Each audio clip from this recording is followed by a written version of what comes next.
Bismillah wa salatu wa salam ala rasulillah wa ala alihi wa sahbihi ajma'een. Assalamu alaikum everyone. Today's topic is the health benefits of fasting. I'm going to run through a few of the benefits and then inshallah really talk about how to not overeat during Ramadan. So a few of the health benefits that, probably you've heard before. Um, Number one, it helps us detoxify our bodies. It helps us get rid of all those things that our body does not need, that's like waste basically, and it helps detox and leave our bodies, which gives us a healthier atmosphere for stronger body functions, right? Um, Number two, it increases our metabolism. For those of us who are 30 years old and over, we know that our metabolism slowed down. You could feel it, you could see it. We smell food sometimes, and you're like, how did I just gain 3 pounds by smelling pizza? That doesn't make sense to me. But our metabolism slows down, right? So fasting actually boosts your metabolism, which and then in turn helps with weight loss, right? Something that fasting does is when we are not eating all day, our body needs energy. And so, since we're not giving it energy through food, it will go after our fat stores to produce energy. So, that's fantastic, right? Another benefit of fasting is that it promotes brain stem cell rejuvenation. So the stem cells are the cells that are like new, fresh, clean cells that are super healthy, 100% healthy. And so, we have cells in our bodies that are healthy. We have cells in our bodies that are not so healthy. And so this rejuvenates healthy brain cells, brain stem cells, and helps to prevent the onset of Alzheimer's and Parkinson's. So those are some beautiful benefits of fasting. And so one thing that I know that a lot of us struggle with during Ramadan is eating in a balanced way at iftar time and between iftar and fajr. So, and it's understandable because we're starving by the time it's time to eat. And anytime, even if you're not fasting, if you haven't eaten for many hours, when you see your food, you just start like literally almost inhaling it. So we're eating fast. And because we're eating fast, we're eating a lot usually. We're eating more than we need to and more than is comfortable sometimes. So I want to share something with you that I read. It says it takes approximately 20 minutes from the time you start eating for your brain to send out signals of fullness. Leisurely eating allows ample time to trigger the signal from your brain that you are full. And feeling full translates into eating less. So we have a 20-minute window, okay, to from when we start eating till we stop eating to feel full. And by that I mean the brain send or the your brain sends out signals that you are full, and then you stop eating when you're full. So if you have a 20-minute window, whether you eat 4 servings of rice or 1 serving of rice, you will still feel full at the end. Okay? So how do we make sure that by the end of our iftar time, we don't feel so heavy and uncomfortable where we literally feel like we have to recover from eating, sitting on the couch, maybe sipping on coffee for longer than we need to. And, instead of that, we want to be up, maybe finishing up some things we need to finish, or of course, going to our Isha prayer, Tarawih prayer, reading some Quran, and then ready for bed, and going to sleep lighter so that you don't feel uncomfortable, right? Um, so a few things that we can do here, inshallah. Number one is slow it down. Slow the whole process from beginning to end. When we break our fast, right, we're encouraged by the Prophet ﷺ to break our fast with water and dates. So sit down, make your dua, take a date, And if you want to do multiple dates, I would say don't do more than 3 because of the sugar content. But if you're just going to do one, maybe that's even better because less sugar, but you're still breaking your fast with a date. But even that one date, I would say break it up into 4 pieces and take 4 bites of that date. And this is, by the way, advice from a diet counselor. I watched some of her videos, and this is one thing that she said is that you should break up the food into smaller pieces and eat the food slowly. So you're gonna eat that date. We could eat that date and just pop it in your mouth like a piece of popcorn, right? I know, I'm with you, okay?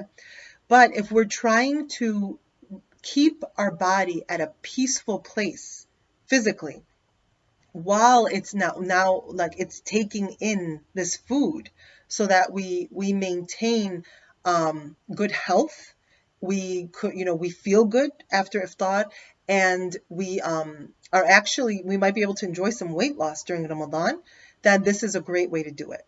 You chop it up into 4 pieces and you eat 1 piece at a time, and you chew it slowly and you swallow it. Don't eat the second piece until you feel like that first one is gone. It's in your stomach. Then you go for the second one. You drink some water with it. It's all very slow. And I say this because, man, in those moments you're like, oh my God, I'm so hungry. Oh my God. It's easy to be quick about it. It's almost like anxious. But we don't want to listen to the urge to do that. We want to slow it down. And our bodies will slow down with us. So we drink that, we're good to go. A lot of people like to go pray after this. Go for it. Some of us, like for me, for example, because I'm allowed to eat at that point, it feels too torturous to go pray when I'm that hungry. So I have to eat. But something that has helped me recently is eating a salad before I pray. So instead of starting my full meal, have some water, have a date, and then just eat a salad or your soup. Slowly. Take a bite, put the fork down, sit there, chew your food, let it go down slowly, take your next bite. Slowly. You're not inhaling anything except oxygen, okay? So you're eating your salad, you're finished with your salad or your soup. You could either continue on to your meal, or if you really just want to really get your prayer in, go pray your maghrib. Good, tasbih, nice, get up. Go back now to your to the main dish. Another piece of advice that this diet coach gives is, a dinner plate is this size, right? This is a dinner plate. It's big, it's fine, no problem. This is like a smaller, like a medium-sized plate. It's not like a tiny like dessert plate, but it's a smaller plate. So one thing that we love to see is fullness. We like to see that we have a lot of something. And if you fill this plate up with food and take this amount of food and pour it onto this plate, it'll look yummier in this one than it does in this one, because it'll look like, wow, that plate is full, which it is. If you put it here, like, oh, it's not full yet, let's put more on there, because that's going to fill me up more. So visually and mentally, if you fill this up, you'll be happy, just as happy as you are if you fill this up. But you will be not stuffed if you eat just what's on this plate, if that makes sense, okay? Okay, I'll continue. So anyway, so what do? You take your plate, your medium-sized plate, and you are going to come back from your salah, put your protein, your carb, and some vegetables, okay? So it's going to be like this, generally speaking. Split it in half, and then split it in half again. This is where your protein's going to be, about the palm of your hand. And here's going to be your carb. It could be rice, potatoes, sweet potatoes, whatever your carb is. And then some really yummy vegetables right here. Of course, good fats are important as well. So that's either maybe you had that in your salad earlier, or you have it drizzled on your vegetables, or you just, eat a tablespoon of olive oil, right? Like hardcore, whatever it is. But those are generally what you want on your plate. And again, for the protein, I would cut it up into small bite-sized pieces, because otherwise it's easy to like sneak in like a nice chunk because you're hungry. But if you do like small pieces that are already there, khalas, it's ready for you to go. and it will guarantee that you're eating smaller pieces, because then it's easier on your stomach and you're going to get fuller faster, inshallah. I think that's it. Oh, no, I wanted to actually add this as well. So what about dessert? Okay, dessert is one of the like most dangerous areas of eating in Ramadan. So one approach to avoiding overeating dessert is, so two things. Some people like eating dessert immediately after their meal. Some people like to wait a little bit. If you like to wait a little bit, great. Put your dessert in your small plate, smaller than this one, okay? So again, it feels like, oh, it's a good sized piece. The smaller the plate, the better, okay? Put the piece of cake or pie or cookie or whatever it is that you want and put it on the side somewhere.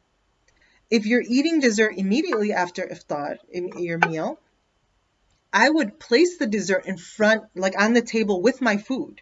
So it's right there waiting for me and it's in a plate. Versus, for example, suppose you're having a donut for dessert. You might put the whole box of donuts on the table and it's a free-for-all. And it's right there, it's inviting, it feels like, oh, I could have more. But if you are just like, oh, here's my one donut, put the box away, of course you can go back and get more if you want, of course. However, you're giving yourself a little bit of an extra, like, a little bit of support and the likeliness that you won't go for more, because halas, you're mentally agreeing with yourself that this is it for me. This is my full dessert. This is all mine. Okay? And again, chop it up into small pieces and enjoy one little piece at a time. Let it go down. Drink your coffee with it, whatever you want. But try to do that. Now the question arises, what if I get hungry after Taraweeh? Grab your medium plate. Get your small protein. Get your, vegetables. Go for the carbs if you want, Eat again. Why not? Eat again. Disclaimer that came right after this thing was done. I am not a nutritionist. I'm not a dietitian. I'm not a doctor. Okay, so check with your doctor, of course. Listen to your body. If you feel dizzy, please fill up your plate again. Eat more. Like if you need more food, eat more food. Try this. The idea is, if you feel good by the end of this smaller plate, eating slowly, and you feel satiated, great, right? Because that is part of eating well, is that you eat until you feel satiated, you feel full, but we don't want to feel stuffed. There's a difference. And I think sometimes we have a hard time seeing the difference because we're used to getting stuffed, subhanAllah.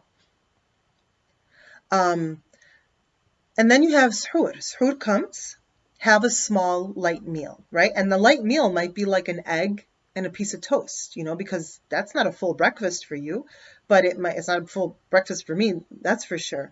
But, eat what you think is light, but something that feels good and something that is filling. Inshallah, I'll share with you guys some, like I found one article written on the Noom website.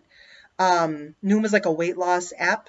And it's really good. They actually wrote something about Ramadan and how to stay healthy during Ramadan. I'll share that with you guys, inshallah. And I would love it if you guys could share with us. Oh, never mind. There's no sharing right now. But yeah, I'll share that with you, inshallah. And may Allah subhanahu wa ta'ala make this Ramadan so spiritually uplifting for us. And may Allah make it easy for us to enhance that experience by eating well and eating in a balanced way, because really our souls are affected by what we do to our bodies. And so the better our eating is, especially in this very sensitive time of the year where our everything is elevated because we're removing food and water throughout the day, there's a sense of like our senses are elevated and we're more open to guidance and good things and doing good for our bodies and doing good for our souls. We're working towards that. So we need to take advantage of this and not just fall into like, oh, but I just feel so hungry, so I just have to go crazy. We don't have to listen to that urge. We could listen to the part of us that's planning to take care of our bodies and optimize the benefits of Ramadan all around. Last thing I want to leave you with is something, inshallah, I plan to do this Ramadan. and really I plan to have in front of me all the time. Take a note card and write down slowly. Okay, I think it's backwards there. Write down slowly and put it on the table. That way, when you forget, because we will forget, it reminds us to slow down. Jazakumullah khair. Assalamu alaikum wa rahmatullah.